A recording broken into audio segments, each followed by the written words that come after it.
అందరికీ నమస్కారాలు.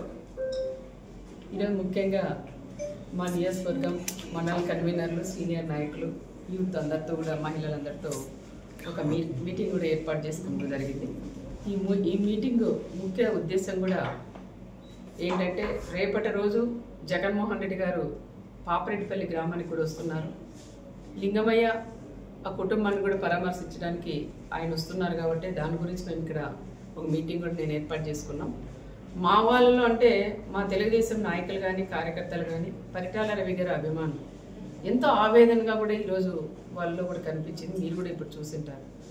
జగన్ రెడ్డి వస్తున్నారు, ఆయన హెలికాప్టర్ దిగకూడదు, మేము చుట్టుముట్టి మళ్ళీ తిరిగి వెనక్కి పంపిస్తామని వాళ్ళ ఆవేదన కూడా ఈరోజు చెప్పింది కూడా జరిగింది. ఎందుకంటున్నారంటే, ఆ రోజు పులివిందలకి పరిటాల రవి అని వెళ్ళినప్పుడు అడగడగినా చెక్ చేసి ఆయనకు ప్రాణహామీ ఉండదని తెలిసినా అడగడగినా చెక్ చేసి కేవలం 3 బండ్లు మాత్రమే పంపించి అక్కడ కోర్టులో కూడా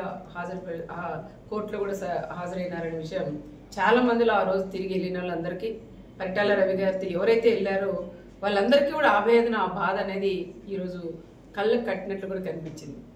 మరి ఈరోజు మన రామగిరి మండలానికి వస్తున్నారు, మన ప్రాంతానికి వస్తున్నారు, ఆయన రాకూడదు, మీరు నో అని చెప్పొద్దండి అని నన్ను గట్టిగా కూడా నన్ను నిలదీస్తున్నారు. అయినా ఈరోజు మా నాయకుడు చంద్రబాబు నాయుడు గారు మాకు ఒకటే నేర్పించారు.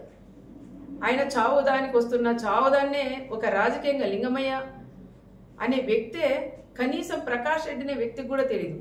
లింగమయ్య ఫ్యామిలీ కూడా తెలుగుదేశంలోనే ఉండేవాళ్ళు. వాళ్ళ పిల్లలు కూడా ఉద్యోగాలు కూడా ఆ రోజులు ఇప్పించింది కూడా మేమే అని కూడా మేము చెప్పుకోవచ్చు. కానీ కొన్ని సందర్భాల్లో పార్టీలు కూడా మారిన తర్వాత అనుకోకుండా మన ఉగాది రోజు సంఘటన జరగడం, ఆ సంఘటన జరిగినప్పుడు ఒకరికొకరు కొట్టుకొని ఆ రోజు చనిపోవడం కూడా చాలా బాధాకరం. ఫస్ట్ జగన్ రెడ్డికిను ప్రకాష్ రెడ్డికి గారు బాధపడిన వ్యక్తి నేనని కూడా చెప్పుకోవచ్చు. నా ప్రాంతంలో, నా మండలంలో ఈ విధంగా జరగడం అది చాలా బాధాకరం అని కూడా మేము చేసాం. అది మామూలుగా సాధారణంగా గొడవపడి చనిపోవడం తప్ప అది ఒక ఫ్యాక్షన్ మర్డర్ అయితే కాదని ప్రత్యేకంగా నేను కూడా చెప్తున్నాను. బ్రదర్స్ వాళ్ళు ఏదో రకంగా రాజకీయంగా చేయాలని లాస్ట్ 5 ఏళ్ళు వాళ్ళు ప్రతిపక్షంలో ఉన్నప్పుడు కూడా కురుబసను ముందు పెట్టుకొని, ఒక పక్క వాల్మీకి, ఒక పక్క కురుబ వాళ్ళు ముందు పెట్టుకొని కూడా రాజకీయం కూడా చేశారు. మళ్ళీ వాళ్ళు ఎమ్మెల్యే అయిన తర్వాత పాపం వాళ్ళు పట్టించుకుని పాపాన్ని కూడా పోలేరు.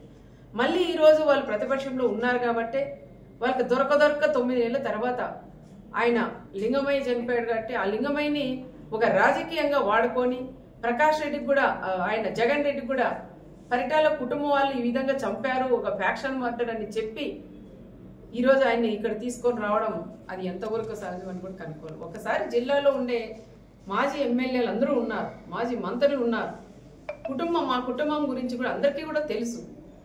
కానీ ఈరోజు ఆయన్ని వీళ్ళు వచ్చేదానికి ధైర్యం లేక, ప్రకాష్ రెడ్డి వాళ్ళు వచ్చేదానికి కూడా ధైర్యం లేక ఈరోజు ఆయన్ని పిలిపియడం అది ఎంతవరకు ఒక్కసారి కనుక్కోవాలా. ఆయన జగన్ రెడ్డి కూడా తెలుసుకోవాలా, అది ఫ్యాక్షన్ మర్డరా, మామూలుగా జరిగిన మర్డరా, ఇది ప్రకాష్ రెడ్డి ఏమైనా రాజకీయంగా వాడుకుంటున్నారనే విషయాలు వాళ్ళు కూడా తెలుసుకునే బాధ్యత ఒక మాజీ సీఎం గారికి కూడా ఉంటుంది. కానీ ఆ రకంగా కాకుండా వీళ్ళలో విభేదాలు పెట్టుకుని ఓ పక్క మాజీ ఎంపీను, ఓ పక్క మాజీ ఎమ్మెల్యే వీళ్ళిద్దరి మధ్యలో గొడవలు పెట్టుకొని నేను తీసుకురాలా, నువ్వు తీసుకురాలనే పట్టింపుతో ఈరోజు ఆయన కూడా తీసుకొస్తాం. ఓకే తీసుకురండి, నేను వద్దని చెప్పండి. తీసుకొచ్చిన తర్వాత పాపరెడ్డిపల్లికి వచ్చిన తర్వాత కనీసం ఆ కుటుంబాన్ని పరామర్శించి రెచ్చగొట్టి మాట్లాడుకోకుండా ఆ కుటుంబానికి కూడా న్యాయం చేసి వెళ్ళమని నేను మాజీ సీఎం గారు కూడా చెప్తున్నాం. మా బీసీల నియోజకవర్గం మాది, మరి మీరు బీసీలను అడ్డం పెట్టుకుని రాజకీయం చేస్తున్నారు మీ ప్రకాష్ రెడ్డి వాళ్ళు.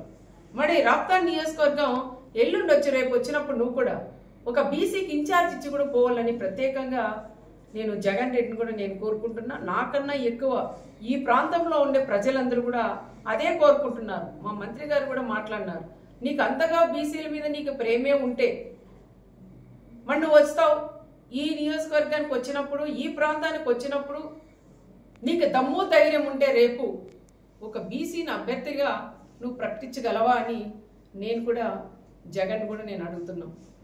కేవలం ఇది మామూలు హత్యని ఒక ఫ్యాక్షన్ హత్యగా మీరు ఇది తీసుకురావడం అది కరెక్ట్ కాదని మరొకసారి నేను కూడా తెలియజేసుకుంటూ, ఏది ఏమైనా మా వాళ్ళందరితో కూడా ఇప్పుడు నేను మాట్లాడి నిర్ణయం తీసుకొని సమన్వయం పాటించండి. వీళ్ళు గొడవలు పెట్టి కక్షలు పెట్టి ఏదో విధంగా మనల్ని గొడవల్లోకి లాగుతున్నారు. దయచేసి వాళ్ళ ఉచ్చులో పడొద్దండి. దయచేసి అలాంటి వాళ్ళు నమ్మొద్దండి. దమ్ముంటే మీరు మా జగన్ని ఆపగలరా అంటారు. దమ్ముంది, ఎవరు మీరు అవసరం లేదు, నాకు దమ్ముంది. ఎంతమంది డిపార్ట్మెంట్ వాళ్ళున్నా నాకు దమ్ముంది, నేను నిలబెట్టగలను, నేను రాని నేను అనుకుంటే. కానీ మాది అలాంటి సంస్కృతి కాదు. మేము రమ్మనే ఆహ్వానిస్తున్నాం. వచ్చి ఆ కుటుంబాన్ని పరామర్శించి రెచ్చగొట్టి మాట్లాడుకోకుండా ఆ కుటుంబానికి కూడా సహాయం చేసుకోమని మేము కూడా చెప్తున్నాం. ఇంటెలిజెన్స్ డిపార్ట్మెంట్స్ వాళ్ళు కూడా సార్ అని కూడా అడుగుతున్నాం. రెచ్చగొట్టి ప్రకాష్ రెడ్డి అనే వాళ్ళు ఈ రోజు ఈ టైంలో కూడా ఆయన మళ్ళీ పెడుతున్నారు. మీకు ఆపే ధైర్యం ఉందా అని. ఇక్కడ తెలుగుదేశం బ్లడ్ ఉంది, ఇక్కడ పరిటాల బ్లడ్ ఉంది, మా చంద్రబాబు నాయుడు గారి బ్లడ్ ఉంది. మేమెందుకు ఆపాలంటే నువ్వు రెచ్చగొట్టి నువ్వు ఆపండి.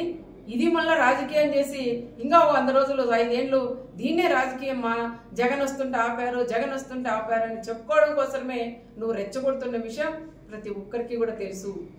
దయచేసి ఎవరైనా సరే వాళ్ళు ఎన్ని రెచ్చగొట్టినా దానిలోకి ఎవరు కూడా మీరు పోకోకుండా రేపు సమన్వయం పాటించి ఆయన వస్తాడు పోతాడు. దయచేసి ఎవరు కూడా అల్లర్లే కానీ ఎవరింట్లో వాళ్ళు ఉండమని వాళ్ళని కోరడానికే మా కార్యకర్తలు మా లీడర్లందరినీ కూడా నేను ఇక్కడ పిలిపించాను. వాళ్ళతో కూడా మాట్లాడి వాళ్ళకు కూడా అదే విషయం నేను చెప్పాలనే ఈరోజు నేను అందరినీ కూడా ఆహ్వానించాను. అది కూడా నేను చెప్తాను. రేపు వస్తాడు ఆయన పోతాడు, దాని గురించి ఎవరు కూడా మాట్లాడొద్దండి. ఏ చిన్న గొడవ వద్దని చెప్తున్నాం.